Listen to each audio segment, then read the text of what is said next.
केजरीवाल हमेशा नरेंद्र मोदी की तरह हैरान करने वाले ही कार्य करते हैं। अब एक महिला को दिल्ली का सीएम बनाकर एक बार फिर वह चर्चा में आ गए हैं। हालांकि राजनीतिक पंडितों का मानना है कि ऐसे ही आतिशी को उन्होंने सीएम नहीं बनाया है, इसके पीछे भी कोई उनकी बहुत बड़ी प्लानिंग रही होगी।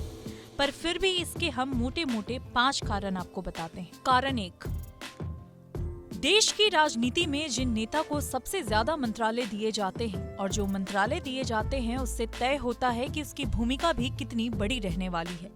इसी कड़ी में अगर आतिशी को रखकर सोचा जाए तो पता चलता है कि वर्तमान में आम आदमी पार्टी की सरकार में 14 मंत्रालय आतिशी के पास थे। यहाँ भी शिक्षा, लोक निर्माण विभाग और वित्त मंत्रालय भी आतिशी ने संभाल रखे थे। यह बताने के लिए ये काफी है कि कम उम्र होने के बावजूद भी सरकार में उनका रोल काफी बड़ा था। उनकी भूमिका बहुत ही निर्णायक थी, इसलिए ये कहना कहीं से भी गलत नहीं होगा कि उस मेहनत, उस जिम्मेदारी का सियासी फल आतिशी को मिला है। कारण नंबर 2, नेता बनने का एक बड़ा गुण अच्छा वक्ता होना होता है, जिसको भाषण देना आता हो, जो लोगों की भावनाओं को छू सके। ऐसे लोगों की सियासी पारी सफल मानी जाती है।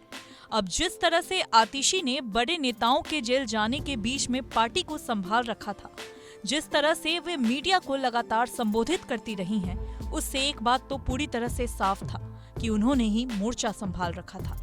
आतिशी ने कई मौकों पर बीजेपी को घेरने की कोशिश भी की, लेकिन आतिशी ने तर्कों को आधार बनाकर पार्टी का बचाव किया और अपने विरोधियों को चित करने में सफल रही। अब उनकी ताकत ही उन्हें सीएम की कुर्सी तक लेकर आई है। कारण नंबर 3, आतिशी को मुख्यमंत्री बनाया जा सकता है, इसका पहला संकेत तो स्वतंत्रता दिवस से पहले ही मिल गया था। असल में जेल में रहते हुए केजरीवाल की तरफ से एक चिट्ठी लिखी गई। उसमें कहा गया था कि उनकी अनुपस्थिति में आतिशी ही ध्वजारोहण करेंगी। यह बताने के लिए ही काफी रहा कि केजरीवाल सबसे ज्यादा आतिशी पर ही भरोसा करते हैं। वे चाहते तो राघव चड्ढा से लेकर किसी भी दूसरे नेता का नाम ले सकते थे, अनुभवी गोपाल राय को मौका दे सकते थे, लेकिन उन्होंने आतिशी को ही आगे करने का फैसला लिया। यह अलग बात है कि बाद में एलजी ने कैलाश गहलोत को यह जिम्मेदारी सौंप दी, लेकिन केजरीवाल ने साफ संदेश दे दिया था। कारण नंबर 4, यहाँ पर समझने वाली बात यह है कि आम आदमी पार्टी के लिए इस समय महिला सुरक्षा भी एक अहम मुद्दा बना हुआ है। जब से स्वाति मालीवाल ने आरोप लगाया था कि अरविंद केजरीवाल के पूर्व पीए विभव कुमार ने उनके साथ मारपीट की है, उसके बाद से ही आम आदमी पार्टी फंसती चली गई। बीजेपी चुनाव के दौरान भी इसे बड़ा मुद्दा बनाया गया और आप पूरी तरह से बैकफुट पर दिखी। अब आतिशी के रूप में पार्टी के पास एक सशक्त महिला चेहरा है, जिसे आगे कर वे डैमेज कंट्रोल कर सकते हैं। इसके ऊपर आतिशी ने क्योंकि स्वाति मामले में भी मुखर रूप से पार्टी का बचाव किया था और उनको सीएम बनाकर देश को बड़ा संदेश देने की कोशिश की गई। कारण नंबर 5, आतिशी 2013 से ही आम आदमी पार्टी के साथ जुड़ी हुई हैं। वे मनीष सिसोदिया को भी काफी भरोसेमंद रही हैं। उन्हें तो वे अपना राखी भाई तक मानती हैं।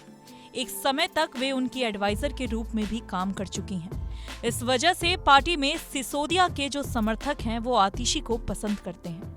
इसी तरह आतिशी ने इतने सालों में अरविंद केजरीवाल के साथ भी अपने सियाग रखे हैं। ऐसे में उनकी पसंद पार्टी के तमाम नेताओं की भी पसंद मानी जा सकती है। आतिशी के फेवर में यह बात भी जाती है कि वे खुद किसी गुट के साथ जुड़ी हुई नहीं दिखाई देती हैं। ऐसे में उन्हें आगे करने से पार्टी में बिखराव की संभावना न के समान है।